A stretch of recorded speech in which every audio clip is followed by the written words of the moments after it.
আসসালামু আলাইকুম প্রিয় শিক্ষার্থীরা, আমরা এই পর্বে কথা বলবো অষ্টম অধ্যায়ের যে এমসিকিউগুলো আছে সেই এমসিকিউগুলো নিয়ে। তো দেখো, অষ্টম অধ্যায়ের কিন্তু টাইটেল হচ্ছে রসায়ন ও শক্তি, এবং এই অষ্টম অধ্যায়টিকে আমরা কয়েকটা পর্বে ভাগ করেছি। তো আমরা এখন কথা বলবো আমাদের সেই প্রথম অধ্যায়, যার টাইটেল হলো রাসায়নিক শক্তি ও তার ব্যবহার। তো তাহলে চলো আমরা এই পর্বের এমসিকিউতে যেই এমসিকিউ সমূহ আছে আমরা সেগুলো নিয়ে আলোচনা করা শুরু করি। তো দেখো, টাইপ 1 রাসায়নিক শক্তি ও তার ব্যবহার। আমরা এখান থেকে এখন এই পর্বের মধ্যে যে এমসিকিউ প্রশ্নগুলো আছে আমরা সেই এমসিকিউ প্রশ্নগুলো নিয়ে এখন কথা বলবো। তো কি বলছে এখানে দেখো, যে হেবার প্রণালীতে প্রতি মোল অ্যামোনিয়া উৎপাদনে উৎপন্ন তাপশক্তির পরিমাণ কত? আচ্ছা, সো এই এমসিকিউটা মনে হয় আমরা 12 অধ্যায়ও করেছি। আসলে এই অধ্যায় আবার আসছে, যেহেতু দুইটা অধ্যায়ের মধ্যে অ্যামোনিয়া আছে, তাপশক্তি আছে, সো দুই জন্য দুই জায়গাতে আলোচনা করা হলো। আচ্ছা, তো এখন এটা কিভাবে সমাধান করব? প্রথম কথা হলো, প্রতি মোল অ্যামোনিয়া, দেখো তো হেবার প্রণালীর যে বিক্রিয়াটা কি হয়, নাইট্রোজেন এবং হাইড্রোজেন বিক্রিয়া করে উৎপন্ন করে 2NH3, 2 মোল অ্যামোনিয়া উৎপন্ন করে। এই 2 মোল অ্যামোনিয়ার ক্ষেত্রে 92 কিলোজুল, -92 কিলোজুল।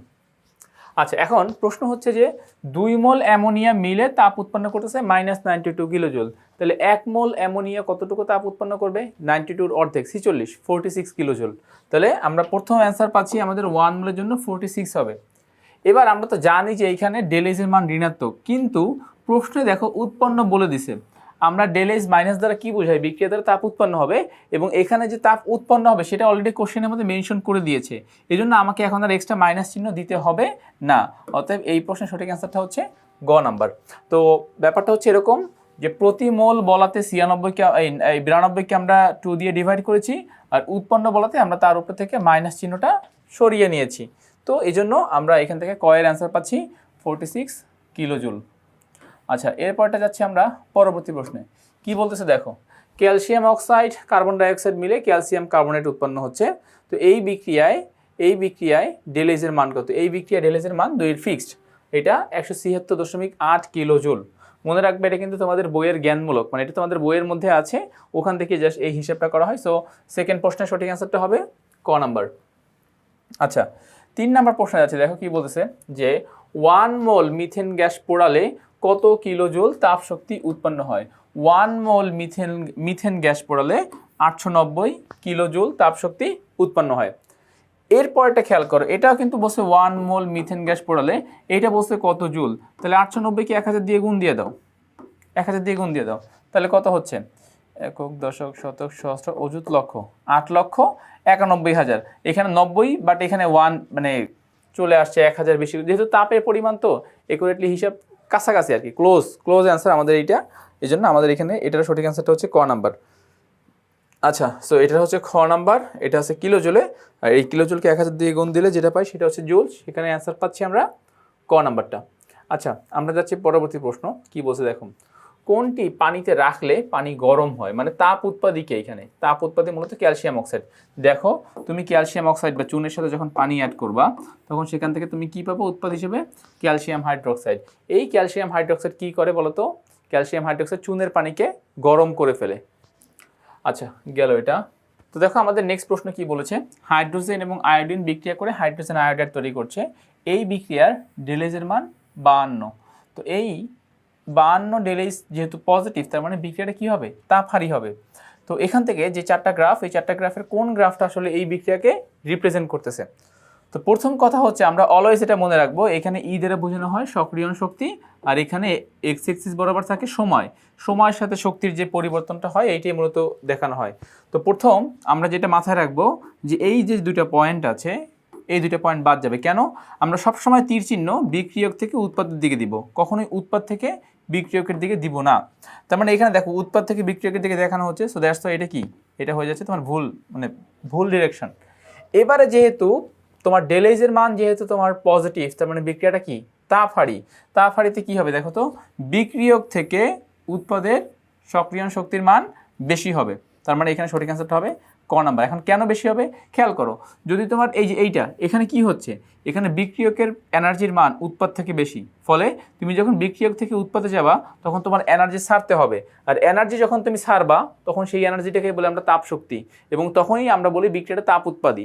যেহেতু এইখানে তাপহারী বিক্রিয়া, অতএব বিক্রিয়ক তাপ পরিবেশ থেকে গ্রহণ করে দেন সে উৎপাদে পরিণত হবে। তাহলে এখানে কি সে পরিবেশ থেকে তাপ শোষণ করছে না, তাপ শোষণ করতেছে পরিবেশ থেকে, এই জন্য এটাকে আমরা তাপহারী বিক্রিয়া বলতে পারবো।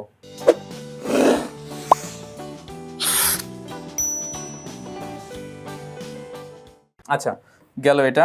এবারে দেখো এটা বলতেছে যে একটি বিক্রিয়ার শক্তিচিত্র, শক্তি এক্স ওয়াই, তাহলে এক্স কে বিক্রিয়ক, দেখো এক্স কে বিক্রিয়ক, ওয়াই কে উৎপাদ, এক্স হচ্ছে বিক্রিয়ক, ওয়াই কে উৎপাদ, ডেল এইচ কীরকম, ডেল এইচ হলো পজিটিভ। কেন বলো তো, একটু আগেই বলেছিলাম বিক্রিয়ক থেকে উৎপাদের এনার্জি বেশি, তার মানে বিক্রিয়ক কী করবে, তার চারপাশে যে এনভায়রনমেন্ট আছে সেই এনভায়রনমেন্ট থেকে এনার্জি গ্রহণ করে দেন সে উৎপাদে পরিণত হবে। সো বিক্রিয়ক উৎপাদ ডেল এইচ পজিটিভ। ওকে, এবারে এইখান থেকে আমরা অ্যান্সার করার চেষ্টা করব। কি বলছে দেখো, যে চিত্র থেকে কি বোঝা যায়, এক্স উৎপাদ না এক্স হচ্ছে বিক্রিয়ক, এক্স বিক্রিয়ক ওয়াই উৎপাদ ডেল এইচ ঋণাত্মক না ডেল এইচ হচ্ছে ধনাত্মক, তাহলে এই যেই এক্স বিক্রিয়ক ওয়াই উৎপাদ ডেল এইচ ধনাত্মক, তার মানে কি শুধুমাত্র 3 নাম্বারটা সঠিক, এখানে শুধুমাত্র গ নাম্বার হবে এটার এই প্রশ্নের সঠিক অ্যান্সার। আচ্ছা, যাচ্ছি আমরা পরবর্তী অংশে। দেখো নিচের কোনটির আন্ত আণবিক শক্তি বেশি। আন্ত আণবিক শক্তি বলতে বোঝানো হয় যে অণুসমূহের মধ্যবর্তী যে ইন্টারনাল যে এনার্জি আছে এই এনার্জির মানকে আমরা আন্ত আণবিক শক্তি বলি। তাহলে এখানে বলতেছে নিচের কোনটির আন্ত আণবিক শক্তি বেশি। এখন এটা অ্যান্সার হবে HCl। আমরা হাইড্রোক্লোরিক অ্যাসিডের আন্ত আণবিক শক্তি সব থেকে বেশি এটাই জানি। এখন কেন HCl হচ্ছে দেখো, কারণ হাইড্রোজেনের কথা বলো, আয়োডিনের কথা বলো, ব্রোমিনের কথা বলো, এরা সবাই কিন্তু মৌলিক অণু, একই প্রকৃতির, এরা দুইটাই ব্রোমিন, দুইটাই আয়োডিন, দুইটাই হাইড্রোজেন, কিন্তু HCl এর মধ্যে হাইড্রোজেন ক্লোরিন দুইটা ভিন্ন ভিন্ন পরমাণু, তার উপরে আবার এখানে ক্লোরিন হয় ডেল্টা মাইনাস, হাইড্রোজেন হয় ডেল্টা প্লাস, অর্থাৎ এদের মধ্যে সমযোজী যৌগ হওয়া সত্ত্বেও পোলারিটি বৈশিষ্ট্য বা পোলারিটি ধর্ম বিদ্যমান বিধায় আমরা এখান থেকে HCl কে অ্যান্সার হিসেবে বিবেচনা করতে পারবো। এটা সঠিক অ্যান্সার হবে খ নাম্বারটা। আচ্ছা দেখো, আমরা যাচ্ছি আমাদের পরবর্তী যে প্রশ্ন আছে সেই প্রশ্নগুলোতে। ওকে, নেক্সট কোশ্চেন কি বলছে এখানে দেখো, নেক্সট প্রশ্নে বলতেছে শামুকের খোলসে কোনটি থাকে। মনে রাখবো শামুকের খোলসে সবসময় কি থাকে, ক্যালসিয়াম কার্বনেট। আচ্ছা, ফসিল ফুয়েল নয় কোনটি। ফসিল ফুয়েল কোনগুলো, যেগুলো মাটির নিচে শত বছর হাজার লক্ষ বছর যাবত মাটির নিচে চাপা পড়তেছে, উদ্ভিদ এবং প্রাণীর যেই মানে দেহের যেই ধ্বংসাবশেষ বা যেই কঙ্কালের যে ব্যাপারগুলো থাকে সেগুলো যখন একটা সময় তাপের প্রভাবে যখন ফসিলে পরিণত হয় এটাকে বলা হয় ফসিল ফুয়েল। এখন এরকম ফসিল ফুয়েল নয় কোনটি, কয়লা fossil fuel, methane fossil fuel, diesel fossil fuel, সবগুলোই কিন্তু মাটির নিচ থেকে উত্তোলন করা হয়।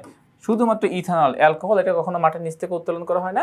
এটা আমরা আমাদের বিভিন্ন ল্যাবরেটরি হোক, বাসায় ঘরোয়া পরীক্ষাগার হোক, এভাবে আমরা অ্যালকোহলটা প্রস্তুত করতে পারি। আচ্ছা, যাচ্ছি আমরা পরবর্তী প্রশ্নে। প্রতি বছর জীবাশ্ম জ্বালানি পুড়িয়ে কত টন কার্বন ডাইঅক্সাইড তৈরি হচ্ছে। এটা অ্যারাউন্ড পুরো ওয়ার্ল্ডে 21.3 বিলিয়ন এত টন কার্বন ডাইঅক্সাইড গ্যাস তৈরি হচ্ছে। আচ্ছা, যাচ্ছি আমরা পরবর্তী প্রশ্নে। জ্বালানির দহনে শক্তির কি ধরনের রূপান্তর ঘটে। জ্বালানির দহনে শক্তির কি ধরনের রূপান্তর ঘটে। খ নাম্বার, রাসায়নিক শক্তি তাপ শক্তিতে রূপান্তরিত হয়। অর্থাৎ দেখো, তুমি ধরো ডিজেল থেকে তাপ উৎপন্ন করতে চাচ্ছ, সো ডিজেলের মধ্যে কি আছে, প্রচুর রাসায়নিক শক্তি আছে। এই রাসায়নিক শক্তি থেকে আমরা যখন ডিজেলটাকে যখন আমরা আগুন জ্বালাতে পারি, বিভিন্ন ইঞ্জিনের ক্ষেত্রে সেগুলো তাপ উৎপন্ন করতে পারে। তার মানে আলটিমেটলি রাসায়নিক শক্তিটা কাজে লাগছে কি শক্তি হিসেবে, তাপ শক্তি হিসেবে। ওকে, যাচ্ছি আমরা এর পরবর্তী প্রশ্ন। দেখো, কার্বন ডাই অক্সাইডের কারণে বৃষ্টির পানিতে কোন অ্যাসিড সৃষ্টি হয়। কার্বন ডাই অক্সাইডের কারণে, তো দেখো কার্বন ডাই অক্সাইড প্লাস বৃষ্টির পানি H2 মিলে কি উৎপন্ন হবে, carbonic acid H2CO3, carbonic acid. Carbon dioxide বৃষ্টির পানি মিলে কি উৎপন্ন হবে, কার্বনিক অ্যাসিড উৎপন্ন হবে, H2CO3 কার্বনিক অ্যাসিড আমরা উৎপন্ন করতে পারবো। ওকে, তো তাহলে আমাদের প্রথম পর্বে বা একদম ফার্স্ট অষ্টম অধ্যায়ের প্রথম যে পার্টটা ছিল এই পার্টে আমরা মোটামুটিভাবে 13টা MCQ এই রিলেভেন্ট পেয়েছি, এগুলোকে আমরা এই পর্বের মধ্যে নিয়ে এসেছি। আমি আশা করতেছি তোমরা 13টা MCQ প্রপারলি অ্যান্সার এবং অ্যান্সারের ব্যাখ্যাটা প্রপারলি বুঝতে পেরেছো। সো আজ এই পর্যন্তই, নতুন কোনো পর্বে আবার তোমাদের সাথে দেখা হবে। ততক্ষণ পর্যন্ত সবাই ভালো থাকো, সুস্থ থাকো, আল্লাহ হাফেজ।